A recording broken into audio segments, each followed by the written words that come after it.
No,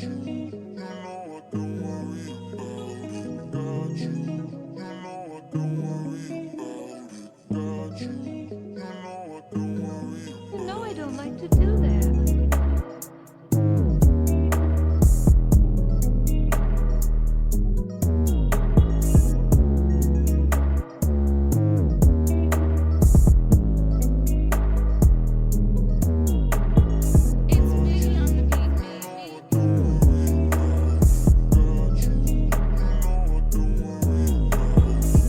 This is your girl V Savage in the building, and welcome back to Dirty Tea Podcast.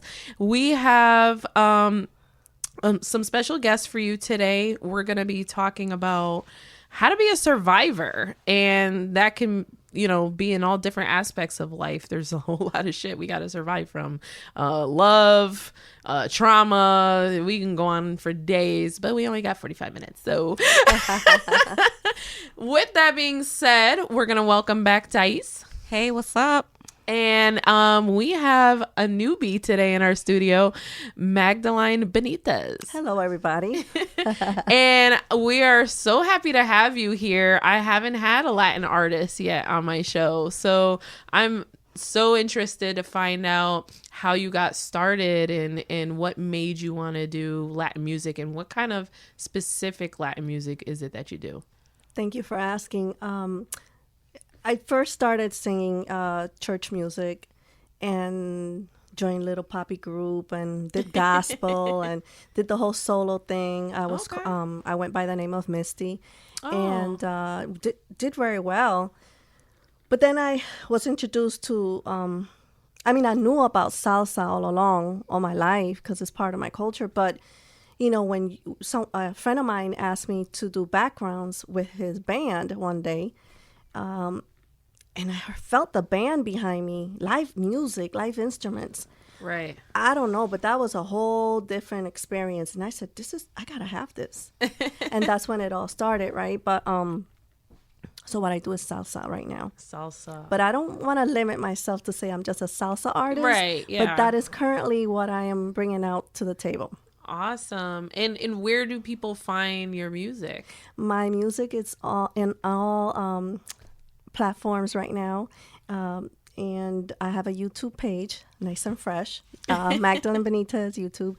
And just hit me up, look me up, and you'll be surprised. I have a lot of good things coming up for 2022. Oh, you said there was a Christmas song coming. That's exciting. Yeah. It was released on the 15th of November. Okay. It's called La Parranda. All right. And I'm very proud of that project. Very proud. Do you do any like English songs at all, or is it all Latin songs? No. I actually did a remix of Never. I don't know if you guys remember. Sergio Mendes, he did a Never Gonna Let You Go. Oh yeah. So I did that in salsa. Oh, nice. So I'm excited about that project. I'm thinking about releasing it probably February. Okay. And I think it's gonna be nice. I think people will enjoy that. So what's the difference between, like, what's the dynamic like being a solo artist? You were solo first and then joined the group, or you were the group first and joined? I was in a group first, then I went as a soloist, and then I decided to persist a soloist career, but the difference is I now have a band behind me. Oh, okay. And how was that like, branching off on your own? Was it terrifying? Terrifying. you hit it right on the nail. I mean, terrifying. Because when I first started as Misty, you know, it was all like you wore like 20 hats and it was cool and it was behind the scene. Nobody knew what you know. Right. But now everything it's electronic, you know, it's social media, and you have to learn these new ways to make yourself known. And it was scary for me. You know, you're scared of the unknown, basically. Right. Yeah. But, you know, thank God I have wonderful people supporting me, and they have helped me tremendously to learn the ropes of this new era. And I'm glad you brought that up, because I feel like with today's topic, talking about survival, being in survivor mode. Yes. you can't do that without a support system. I think people single out being a survivor as doing it on your own. And I don't think it can be done on your own. I think you do have to have that strong backbone, whether it's one person or a group of people to get through it, you know? Facts.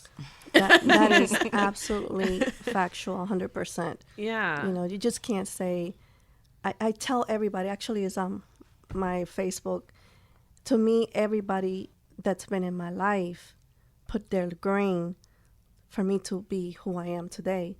Because had those friends and relatives had not been there to support me and encourage me, and, you know, to support my dream, despite my age, you know, where would I be? You know, you need that support. You need that love. You need somebody. You need to believe in yourself, of course, but it's important to have that someone that says, I believe in you, man. Go for it. Yeah, exactly. Are both of you moms? I'm not a mother, but I am.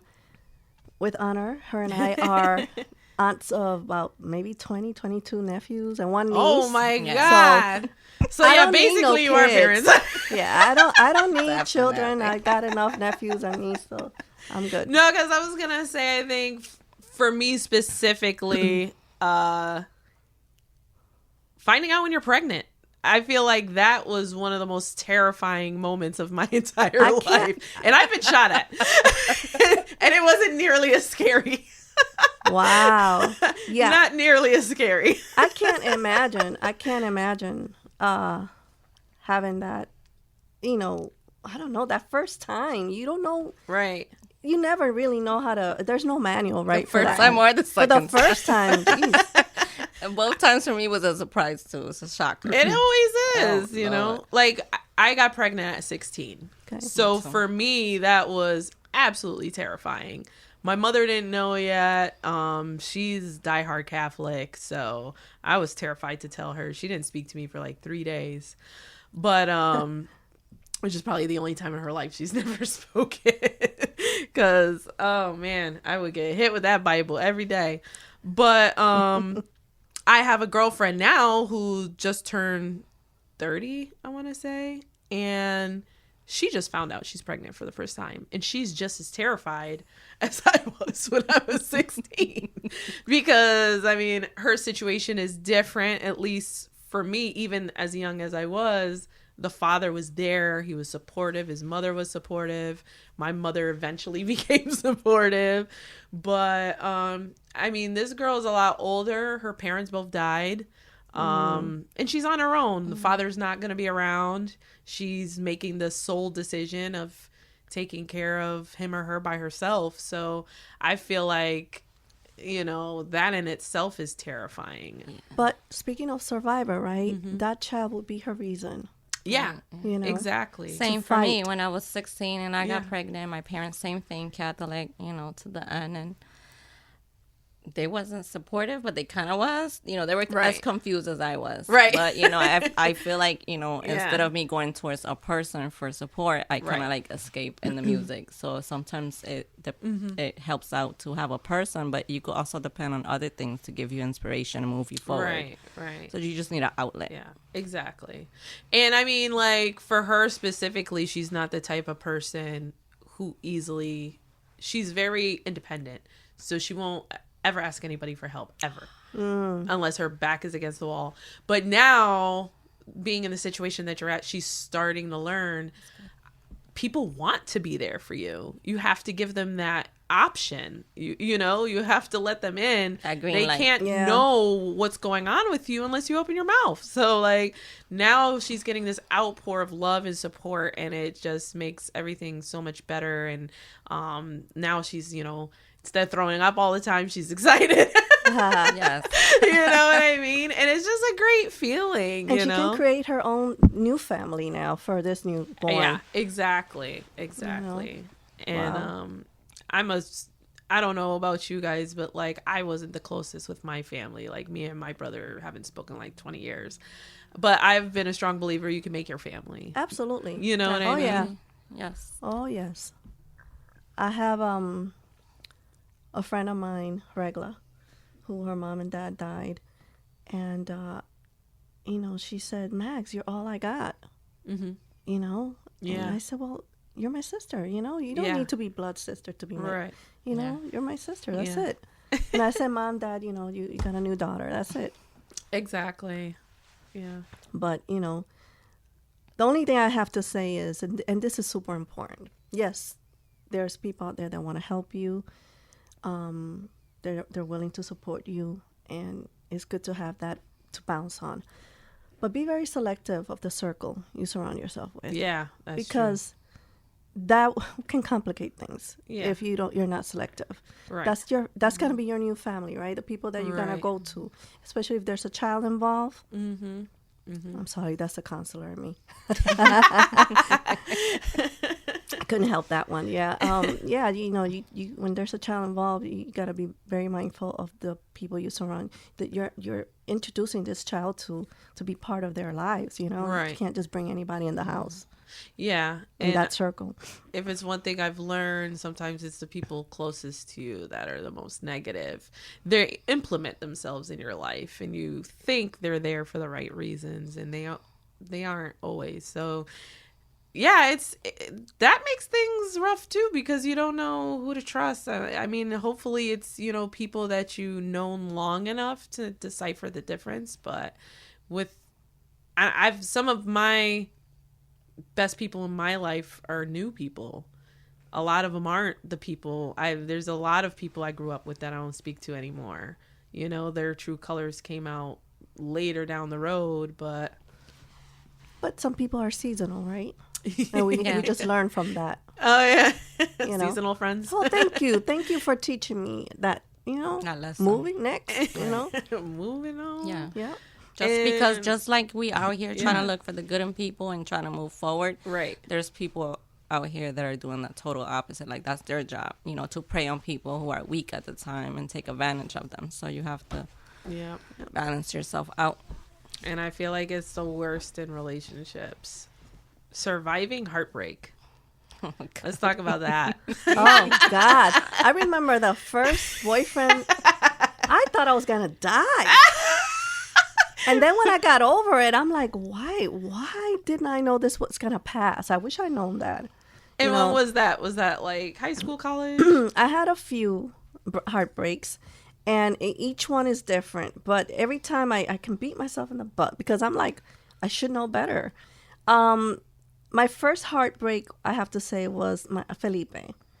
You know, he was a best friend above it all. Oh, that's the worst. Yeah. And we were puppy love. Like, I think I was in 6th grade when I first fell in love with him and him with me. And then I got older. I think I went back to Puerto Rico when I was like maybe 14. And then we were trying it all over again. And then my parents again, we're leaving back to the States. So I left him again. And then he got married and had a kid and this and that. And I said, dude, you married my best friend. He goes, well, what did you want me to do? Wait for you the rest of my life? Oh, no. Every time I got close to you, your parents took you away. I'm like, damn. He said, you don't know how hard it was for me to look at the chair and where you used to sit at, and it was empty. You know, you did that to me like 5 times. I'm like, damn, I'm sorry. And no, he was just a kid. But it was interesting how he was so young, and even though he got married and had baby kid at a young age. But it was interesting how he expressed that to me at such an early age, you know. And I cried because it was the first person that expressed real love to me. He really liked me a lot. And it was just, you know, I really respected my parents so much that every time they picked up and went, I wasn't about to tell mom and dad, well, I'm staying with grandma. You know, I tried it. Didn't work. You know. So I had to pick up and go and move with them. Oh, that sucks. What was your first one? I don't know about my first, but to get over it, like you said, every time it's something different, and like this time around, it kind of like opened my eyes to astrology and to universe and source. So I'm into too. all that. I love crystals, tarot reading, all that. You know, I meditate. I know my 7 chakras, and that helps me a lot. Yeah. It's part of the screening process You know, for me. you at gotta this evolve. Yeah. But honestly, I feel like each heartbreak hits differently too. It does. Yeah. It does. Some were way worse than